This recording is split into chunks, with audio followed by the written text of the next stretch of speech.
Todo régimen autoritario, esto lo demuestra la historia, necesita un chivo expiatorio. Todo régimen autoritario o régimen totalitario se han justificado a sí mismos a través de un chivo expiatorio. El nazismo planteó que los judíos eran la causa de la debacle económica, del deterioro económico de Alemania, que los judíos y el capitalismo eran lo mismo, que había una especie de complot contra la humanidad, una especie de conspiración. Una de las grandes teorías de la conspiración nacen con el nazismo y quizá con el nazismo nazca también la propaganda de la conspiración. Y cuando digo propaganda, me refiero a un plan estratégico que diseña incluso de modo técnico y científico el arte de convencer a las masas, de instalar un pensamiento público, de instalar un imaginario colectivo, pero eso lo hace a través no solo de los medios de prensa, no solo de los mítines políticos, que eran muchos, habían un montón y frecuentaban cada vez más los espacios públicos, acaparando los espacios públicos de ese país, sino también a través del sistema educativo. Ahí está el tema. El sistema educativo, cuando se convierte en un gran aparato de la propaganda y de la propaganda política que utiliza como argumento justificativo o fundamentador de un régimen político al chivo expiatorio, es decir, al enemigo creado, un enemigo mítico, falso, porque eso es así, no existió ningún problema con los judíos, no había ninguna conspiración, no había ningún tipo de colectividad judía enorme que estuviera conspirando contra los alemanes, no fueron la causa del deterioro económico del pueblo alemán, sino que tiene otras causas, Tratado de Versalles, embargado, el Estado alemán, totalmente embargado su ejército, le quitaron colonias, exigencia de pagos muy altos, con intereses altísimos, reparación,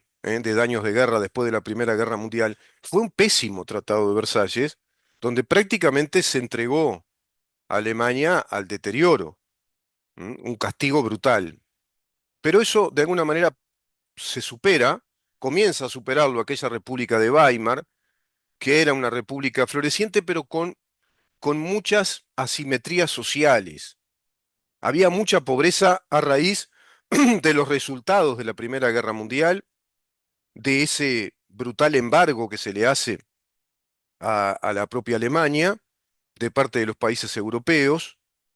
Es un tratado que prácticamente es una condena. Y luego sobreviene la crisis financiera a partir de aquel crack del año 1929, la crisis financiera de los años 30. Y eso provoca una vez más mayor deterioro de las clases sociales en Alemania, donde había muchísima pobreza, hiperinflación, carecían de fuente de trabajo, una altísima tasa de desempleo, y aparece un personaje mesiánico que va a cooptar incluso un movimiento de raíz socialista y comunista, va a ser cooptado por un un fanático germánico, germanista, pro Alemania poderosa, un traumado con grandes problemas psiquiátricos, que fue Gustav Adolf Hitler, el Führer. Y van a convertir a ese partido socialista obrero alemán en el Partido Nacional Socialista Obrero Alemán. Y escuchá bien el término, ¿no? La terminología. Nacional socialista. Eran socialistas, pero eran nacionalistas. Esa es la derecha, la ultraderecha, no el liberalismo. El liberalismo no es derecha y no es izquierda. El liberalismo nada tiene que ver. La democracia y la república nada tienen que ver con la derecha y la izquierda. Las derechas y las izquierdas se pelean entre sí, son dos extremos que logran en esa especie de vara de inclinación ideológica espectros moderados de centro izquierda, centro derecha, pero en definitiva ser centro es como carecer de personalidad o vivir lamentablemente en una locación espantosa que nos ha dejado la Intendencia Municipal de Montevideo, ¿no? Por emplear una especie de, si vos querés, de parábola humorística. Pero lo cierto es que los regímenes totalitarios, lo mismo Mussolini, sí, Mussolini, Benito Mussolini, la desgracia de Italia también eran los capitalistas concentradores de poder. Y en verdad estaban sufriendo la crisis económica de la Primera Guerra Mundial y sufriendo la crisis económica del deterioro financiero que provocó también la especulación financiera en los Estados Unidos y a su vez el derrumbe económico de Europa después de una Primera Guerra Mundial. Nada tenía que ver el capitalismo. Era un mundo en guerra que salía de esa situación con millones y millones de muertos, con ciudades destruidas, con economías paralizadas. Una guerra lo que provoca es recesión, desempleo, hambre, porque se destinan los recursos hacia los ejércitos, hacia la industria militar, hacia esa infecta y patética industria de la guerra. Lo cierto es que elaboran una propaganda y plantean necesariamente un enemigo mítico, un enemigo mítico. Los judíos, por ejemplo, en la Alemania del nazismo, eran apenas 526.000 personas. Imagínate, en una sociedad de decenas de millones de personas, de las cuales esas 526.000 personas, dos terceras partes eran pobres, totalmente un mito. Está todo esto en los anales del Vaticano, en los anales que dejó con miles y miles de documentos el cardenal Pacelli, devenido luego en el Papa Pío XII, quien luchó contra todo ese régimen, contra los dos regímenes, contra el nazismo y contra el bolchevismo, el sovietismo de Joseph Stalin, el socialismo real, el comunismo, que tiene como chivo expiatorio el capitalismo. Es el culpable de todo. El capitalismo para el comunismo es el culpable, las burguesías capitalistas y las oligarquías son los culpables, y también la religión, que es el opio de los pueblos. Por lo tanto, quitan la religión y establecen lo que ahora se estableció en el Foro de San Pablo, que es el inmanentismo, se le dice. Es decir, pregonan hace mucho tiempo, conjugando corrientes de opinión que son en principio aparentemente divergentes, pero tienen que ver con un menjunje de tradiciones esotéricas, ocultistas, toman pedazos, digamos, de tradiciones teológicas, ritualistas, míticas de la antigua India, del Tíbet, también del cristianismo. Mezclan todo eso con religiones animistas, con antiguas religiones panteístas, con las religiones clásicas, también la griega, y se armó eso que se llamó la nueva era. Esa nueva era que habla de rituales de sanación, de curación, de terapias de autorreflexión, de la autosustentación, todo eso deriva en la madre tierra y hablan de la madre tierra. El chamanismo acá en América, el indigenismo chamanista, que es un mito, porque los chamanes fueron apenas un núcleo de personas que se dedicaban a ciertas artes de curación y no existió el chamanismo en toda América Latina, pero se impone la idea de que hay chamanes por todos lados, el chamanismo, las religiones animistas, el umbandismo, el quimbandismo, el espiritismo, todo eso está en el Foro de San Pablo, la Madre Tierra, adorar a la Madre Tierra. Hay un gran documento incluso que está publicado en el libro de Alejandro Peña Esclusa, en su momento lo voy a compartir, un documento en el que prácticamente se da el, la abolición como fundamentación espiritual a modo de una nueva religión con estas mezcolanzas, se da la abolición de la cristiandad. la abolición del sentido de trascendencia, la abolición del contacto del ser humano con Dios, la abolición del contacto directo del ser humano con su Salvador, con Jesús o con el Cristo. Hacen una abolición de todo eso y fundamentalmente de la filosofía de lo trascendente y plantean la inmanencia, el inmanentismo de resolver las situaciones de nuestra madre tierra a raíz de un conjunto de rituales que convierten al pensamiento racional en un pensamiento mágico.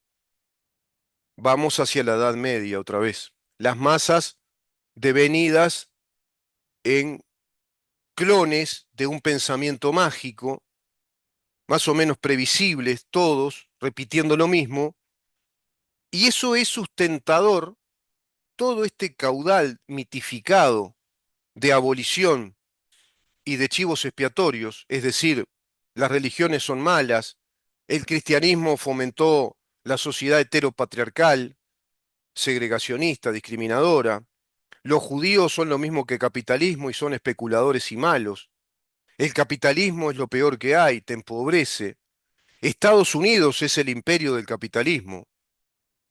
En América Latina vivimos la secuencia histórica lamentable, terrible de oligarquías lacayas del capitalismo. Todo eso hay que desterrarlo porque es el enemigo en común de nuestros pueblos que están sometidos a la miseria y están condenados crónicamente a ser pueblos subdesarrollados a raíz de ese imperio que impone su propaganda para instalar la hegemonía capitalista, patriarcal, religiosa, judeo-cristiana, que no nos lleva a ningún buen destino. Eso plantea el Foro de San Pablo. Todo esto que te estoy diciendo, eso está en el Foro de San Pablo, www.forodesaopaulo.com. Ingresá ahí y vas a ver que no te miento ni en un punto y coma. Ingresá ahí y vas a ver que esto que te digo es apenas un indicio de lo que está escrito en la doctrina del Foro de San Pablo que se llama Socialismo del siglo XXI. Hay tres puntos claves en el socialismo del siglo XXI y todo esto que te estoy diciendo representa el Frente Amplio, este gobierno actual. Representa el Frente Amplio, Yamandú Orsi, devenido en el autoritario, que está desarrollando un gobierno autoritario por encima de nuestro orden jurídico, burlándose de nuestras leyes, burlándose de la vigente ley de urgente consideración, burlándose del orden jerárquico de leyes y a través de decretos resuelve prácticamente abolir en los hechos esas leyes, porque en verdad están haciendo una especie de holocausto legal, de abolición, porque en el derecho y en el Estado de Derecho no existe ningún mecanismo mediante el cual una ley se pueda dejar de aplicar, si no es la derogación de una ley por otra ley de la misma jerarquía tratando la misma materia. Solo de esa manera se gobierna democrática y republicanamente.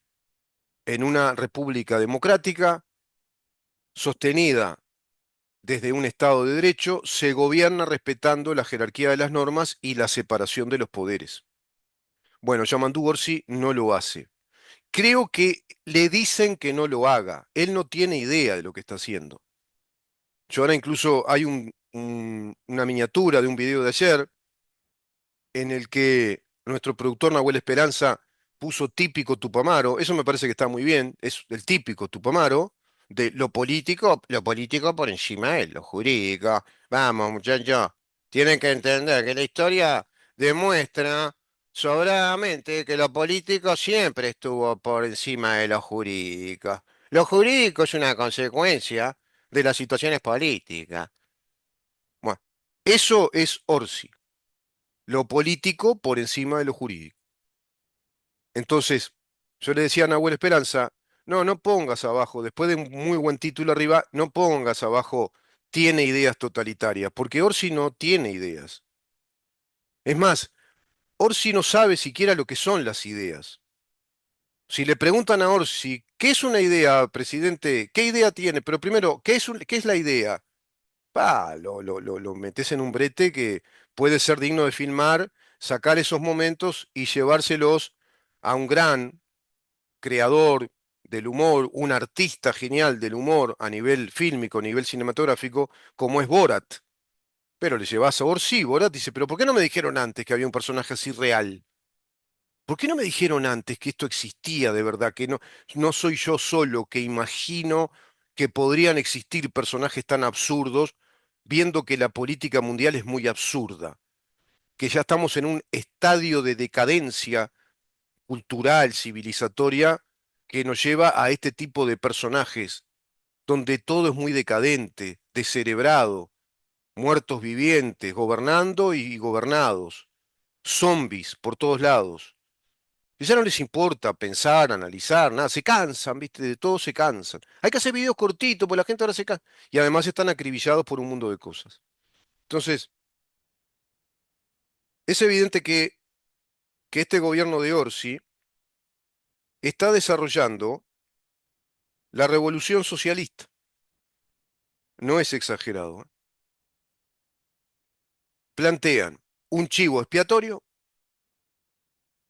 el chivo expiatorio, es decir, el enemigo mítico elaborado en una propaganda coyuntural, es decir, una propaganda muy de coyuntura, muy del momento, a raíz de la recuperación del poder político del Frente Amplio, después de haberlo perdido en el periodo anterior, con un precedente de 15 años consecutivos de poder, no perdonándose a sí mismos los Frente Amplistas perder el poder del país, lo cual te indica a las claras que tienen un pensamiento tribal, un pensamiento de núcleo partidario, que no es un pensamiento de vocación nacional, de unidad nacional, no es un pensamiento pro república y Estado de Derecho, sino que es un pensamiento ideológico, un pensamiento de tribu, un pensamiento colectivizado. Todos responden al mismo pensamiento ideológico. Ahora, en el gobierno, responden a ese pensamiento ideológico, responden a ese pensamiento de encaminar una transformación profunda del país, como dicen ellos, una revolución por esta estrategia de guerra de guerrillas en lo civil, en lo político. Guerra de guerrillas, una guerra difusa en lo legal, es decir, en la actividad legislativa, pero ahora incluso ya descaradamente desde el gobierno, directamente desde el gobierno, desactivando leyes, como si desactivaran bombas. Y desactivamos esta y esta, en vez de hacer lo que hizo Milei, decir, vamos a sacar esta burocracia, este ministerio para afuera, este para afuera, este para afuera, este para afuera, porque todo esto empobrece al pueblo, empobrece a la gente. Vamos a sacar 7 o 9 ministerios porque acá bajamos presupuesto, reconvertimos a esta gente a tareas que valgan la pena, que sean efectivamente ciertas y que rindan sus frutos, que den rentabilidad social por lo menos, y vamos a descomprimir el peso del Estado, la presión del Estado, que ya es una brutal presión fiscal, administrativa, tributaria, reglamentarista, para sostener una maquinaria burocrática que enriquece a esos personajes inventados en esa burocracia y empobrece al resto de la sociedad que trabajan al servicio de esos nuevos ricos que instaló el régimen populista de Cristina Fernández de Kirchner, aplicando la receta del Foro de San Pablo. El Frente Amplio es exactamente lo mismo. Y entonces, ahora, por decreto, sacamos esta ley, desmontamos, desactivamos estas bombas del gobierno anterior. El chivo expiatorio es el gobierno anterior, el gobierno que no tuvo rumbo, el gobierno que deterioró económicamente al país, el gobierno que no le dio la infraestructura que tiene que tener, un gobierno que no fue suficientemente profesional.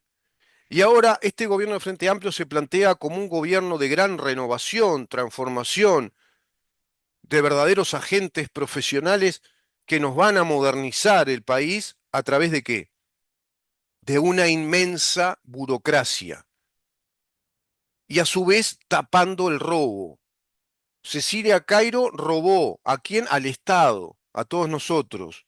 Cometió delito de defraudación tributaria, evasión impositiva, falsificación ideológica de documento privado en calidad de funcionaria público, de funcionario público, perdón. Rodrigo Arín, director de OPP, lo mismo, exactamente lo mismo. Defraudador impositivo, defraudador tributario, declara falsamente su situación patrimonial. Intendente de La Valleja, lo mismo.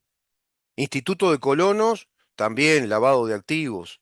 Se compra de modo inconsulto, incongruente, una estancia por 32 millones y medio de dólares desde el Instituto Nacional de Colonización que está desfinanciado, no tiene plata, está fundido. ¿De dónde salió ese dinero? A su vez, incompatibilidades, es decir, hay ahí una colisión de interés público y privado con el ex director del Instituto Nacional, el presidente del Instituto Nacional de Colonización, que se fue, Eduardo Viera. ¿Pero a dónde se fue? Y seguramente está encarutado ahí en otra actividad de importancia dentro del Instituto Nacional de Colonización. Alejandra Koch, nepotismo, metió al marido, la sacaron, pero quedó dentro de una dirección importante con un cargo directriz importante dentro de la Administración Nacional de Puertos. Cecilia Cairo está como diputada, sigue ahí. Óscar Andrade, robando dinero desde el Zunca, en una práctica inveterada del Partido Comunista del Uruguay, junto a Daniel Diverio y otros personajes. Hay más de 15 ya investigados, varios de ellos, tres ya condenados, y ahora en calidad de imputados, Óscar Andrade y Daniel Diverio, uno senador Andrade, el otro diputado Diverio, de parte del fiscal y de tres fiscales más que están llevando estas investigaciones de esta ruta del dinero del Partido Comunista, atravesando el Zunca y yendo hacia las arcas del Partido Comunista, también del Zunca, que es lo mismo, y seguro que de sus referentes, sus líderes, sus administradores, que tienen las cuentas del Zunca a nombre propio. Óscar Andrade, como todos los que integran el PCNT, que son del Partido Comunista, tienen las cuentas bancarias del tránsito de dinero, es decir, de la transferencia de dinero que recibe cada uno de los sindicatos únicos, tienen esas cuentas a nombre propio. Es evidente que el Frente Amplio, con todo esto que te digo, así quizá de modo un poco desordenado, pero trato de resumirte el panorama que estamos viendo, es un gobierno que está construyendo la revolución socialista en el Uruguay. Entonces, cuidado con agotarnos en el espejismo o en la autohipnosis de esa ética de la república, de la ética republicana, de la ética de un Estado de Derecho, de la ética, hasta si vos querés, del sentido común, que te embeleza porque quedás atrapado por la imagen absurda, ridícula de Yamandu Tribilín Orsi, que no calza, digamos, los puntos de un estadista, que no está a la altura de ser el presidente de un país. Pero eso, a su vez, oficia de pantalla a modo de pases de comedia que nos entretienen esa autohipnosis de esa ética que nos deja petrificados en el escándalo, en la ironía, en el sarcasmo, en la risa, en la sorpresa, mientras están sentando un precedente autoritario de gobierno. Porque mientras nosotros nos reímos y cachamos a Tribilín Orsi y nos escandalizamos, Tribilín Orsi lo que hace es ejercer actos autoritarios de gobierno, pasándose por las partes nuestro orden jurídico, la jerarquía de las normas, y se pasa por las partes la separación de los poderes. Yo desactivo esta ley vigente que establece el régimen de licencias por enfermedad. Por 60 días no se va a aplicar. No existe eso en un Estado de Derecho, no se puede hacer. Está haciendo algo que podría ser, qué sé yo, la teocracia iraní, con el ayatolá y la guardia, los guardianes del régimen, que son los teólogos, los religiosos, en esas teocracias totalitarias. Lo puede hacer Vladimir Putin. No, esto no corresponde. Por decreto firma decreto presidencial, de Vladimir Putin, esta ley se desautoriza en el Estado por inconveniente. O sea, ya no responden al Estado de Derecho. Y se va concentrando el poder político, el poder administrativo, el poder de decisiones en todos los ámbitos del Estado en el poder ejecutivo, dejando de lado, aplastando al poder legislativo. Eso es lo que está pasando. Sí, cerramos la biblioteca, ya hablé con la directora de la biblioteca, yo la comprendí. No, está bien, y después se verá, hay que arreglar todo de nuevo. Y ya está, quedó así. No se realizó ningún trámite correspondiente, no se hizo el trámite adecuado interno, una auditoría, como expliqué ayer, con los informes técnicos que corresponden, atravesando todas las instancias administrativas, pero tampoco del otro lado se hace nada, no se activa ninguna instancia administrativa recursiva respecto a estos actos viciados de nulidad. Son todos actos viciados de nulidad, son actos con apariencia de actos administrativos, porque siquiera tienen la categoría de un acto administrativo de parte del presidente. Son actos viciados de nulidad, que no tienen valor en nuestro Estado de Derecho, que no tienen valor de acuerdo a nuestro régimen de gobierno, que no responden a la separación de poderes y a los resortes administrativos que corresponden para hacer determinadas o tomar determinadas decisiones. Todo esto está sucediendo en Uruguay. Se ha encaminado un régimen autoritario. Está gobernando el Poder Ejecutivo y está gobernando unilateralmente. Por eso no hay proyecto legislativo, señores.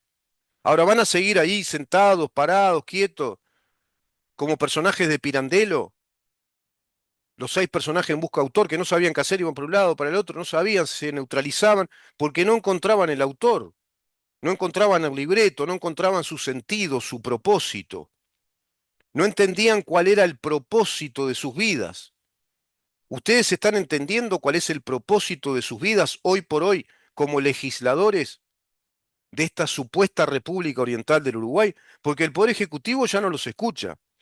Desactiva lo que quiere desactivar, como también el artículo 237, nada más y nada menos que estableciendo el régimen general del control y fijación de precios de los combustibles como una medida macroeconómica de sustentabilidad en cuanto al equilibrio de precios, a la sostenibilidad de los precios del combustible para evitar procesos inflacionarios, estableciendo el régimen general del artículo 237 que hay una unidad ejecutora que tiene la encomienda, tiene el poder delegado y la responsabilidad de controlar, monitorear, chequear e informar acerca de la situación patrimonial y de los costos de producción y transporte del combustible para determinar el precio final del combustible.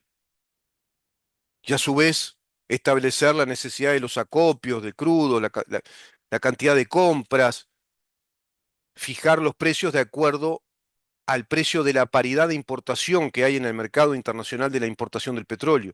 Todo eso este gobierno lo desactivó, pero la ley resulta que es vigente. La normativa es positivamente vigente. Esa norma, artículo 237, solo puede dejar de aplicarse si otra norma de la misma categoría legal por la vía legislativa trata la misma materia de otra forma y deroga ese artículo. Pero no se puede derogar o abolir, sería en este caso, mediante una resolución presidencial. Este gobierno está haciendo abolición de determinadas leyes o normas, pero está además acometiendo con la abolición de una práctica política en el Uruguay. Está sentando los precedentes de otra forma de hacer política, concentrar el poder de decisión en el poder ejecutivo. No le importa el poder legislativo. En algunos trámites muy grandes aún seguirán simulando que consultan al Poder Legislativo y el Poder Legislativo dará su parecer, seguramente que muy condicionado por toda la presión y la extorsión que este Poder Ejecutivo le va a ejercer al Poder Legislativo, cosa que no hizo el gobierno anterior, contando con el 56% del Parlamento, y nos dejó en manos de esta porquería. nos dejó en manos de esta porquería, de un régimen autoritario que perfectamente puede ir hacia un régimen totalitario. El Frente Amplio responde al Foro de San Pablo, socialismo del siglo XXI, que tiene, te repito, como chivo expiatorio el capitalismo, Estados Unidos, el neoliberalismo. A su vez, el Frente Amplio le agrega de modo estratégico el chivo expiatorio coyuntural del gobierno anterior. Carolina Cose, que sale como víctima a decir, sí, nosotros tuvimos una intendencia de resistencia a raíz de la postulación pública que hizo ayer de las 16 secretarías que parecerían ser secretarías de Estado que la nueva Intendencia Municipal de Montevideo, ahora gobernada por Mario Vergara, va a tener. Enorme presupuesto, con toda la pompa, una escenografía impresionante que parecía la escenografía y la conferencia del gobierno nacional. Pero resulta que es solo el gobierno municipal de Montevideo, planteándose en la imagen, en los hechos, ante la opinión pública, como un segundo gran gobierno a nivel nacional, alineado ideológicamente al gobierno central, al gobierno nacional. Están dando la imagen de que el gobierno nacional y el gobierno de Montevideo son lo mismo, pero que son como dos grandes gobiernos que nos están gobernando. El gobierno nacional y el gobierno de la capital del país. Y el gobierno de la capital del país, con toda la pompa, celebra como si estuviéramos en un país desarrollado, con muchísimo dinero, celebra la creación de más burocracia. 16 secretarías de la Intendencia Municipal de Montevideo. Nani o Nano, algo así se llama, no me acuerdo. Nini no es, ¿no? No, Nani. Que la senadora va a integrar la Secretaría de Inteligencia. ¿De inteligencia artificial, será? No, no. Artificial es lo que hacen ellos, claro. Sí, tiene razón, Ramón. Ramón Villa me acota acá. Es artificial, claro, es un presupuesto artificial, totalmente. Totalmente artificial. 16 secretarías. O sea, un poder ejecutivo enorme dentro del gobierno municipal de Montevideo que va a circundar, va a proteger en una burocracia alambicada que va a gastarnos mucho dinero. Va a proteger, digo, a Mario Vergara. Lo va a circundar, creó su gran corte, digamos, la corte, ¿no? La corte palaciega, monárquica, del nuevo gobernante por 5 años de la Intendencia Municipal de Montevideo. Y eso lo destacaban como una fiesta, una celebración. Secretaría de Medio Ambiente, Secretaría de no sé de qué, Secretaría, todas inutilidades respecto a Montevideo que tiene que arreglar las calles, tiene que arreglar el saneamiento, que cada vez que llueve se inunda Montevideo, tiene que arreglar el alumbrado público, los espacios públicos, tiene que bajarnos las contribuciones inmobiliarias. Es la quinta ciudad más cara del mundo. 32 a 61% incrementó las contribuciones inmobiliarias. Pero a raíz de este evento, Carolina Cose, quien es convocada por Mario Vergara a que explicara cómo fue lo anterior, dado que ahora celebran que con este gobierno van a contar con mucho dinero, van a contar con un gobierno que generosamente le va a transferir los dineros que necesita, una intendencia brutalmente endeudada. Carolina Cose dejó la intendencia en una deuda de 770 millones de dólares. Es un gobierno municipal, departamental, que recauda 2 millones de dólares por día, pero a su vez debe 800.000 dólares por día. Un fracaso, un rotundo fracaso. Más de 9.000 empleados estables. Pero insisto, hay otros 2.000 y pico que son por pasantías, contratos, que también les pagamos. Es un promedio de 12.000 personas a las que les pagamos salarios todos los meses, desde una intendencia que recauda 2 millones de dólares por día y debe 800.000 dólares por día, a pesar de lo que recauda. Está todo mal, ¿verdad? Algo están haciendo muy mal. queda endeudada, acumuló una deuda de 770 millones de dólares, y lo único que saben decir es que ahora este gobierno les va a dar dinero, el que precisan, para hacer todas las tareas que son necesarias hacer en Montevideo y que el gobierno anterior no permitió. Y sale Carolina Cosa a decir, sí, nosotros tuvimos una intendencia de resistencia. Fue un periodo oscuro, ¿viste?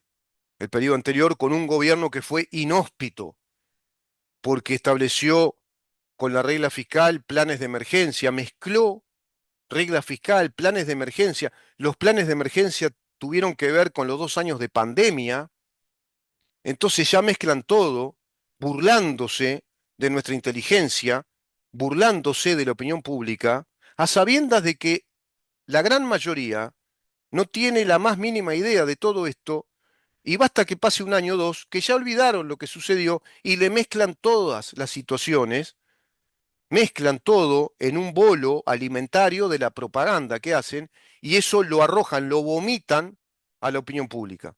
Arman un bolo y vomitan esa propaganda. Gobierno anterior fue inhóspito, tuvimos su gobierno de resistencia, no contábamos con los recursos que necesitábamos, nos hizo la guerra todo el tiempo, estableció un mecanismo de economía de emergencia y planes de emergencia y nos llevó a la resistencia. Mezclan, mezclan todo. Y no te dicen que es una intendencia espantosamente, yo te diría, espantosamente mal administrada, al extremo de que tiene un endeudamiento crónico que genera deuda en el Estado y nos genera déficit fiscal, endeudamiento de los uruguayos, de todos los uruguayos, como también lo hace Canelones, y a su vez a los montevideanos no nos ofrece nada.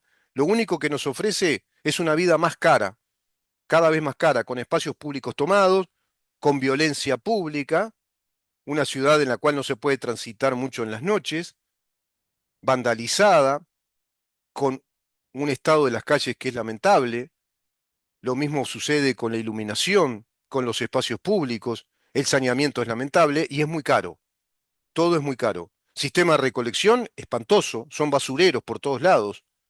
Pero estos señores se dan el lujo de enrostrarnos una burocracia de 16 secretarías y tomándose el corazón cada una de las personas que iban y saludaban como si fueran próceres, y son próceres del espanto, próceres de la miseria y del enriquecimiento que ellos hacen para sí mismos como militantes ideológicos, militantes rentados por todos nosotros. Tres premisas del Foro de San Pablo que representa todo esto, toda esta maquinaria propagandística, todos estos bolos propagandísticos que nos vomitan, todos estos bulos, todas estas fake news, todo esto que es propaganda, tiene un chivo expiatorio: el capitalismo, neoliberalismo, el cristianismo, el judaísmo.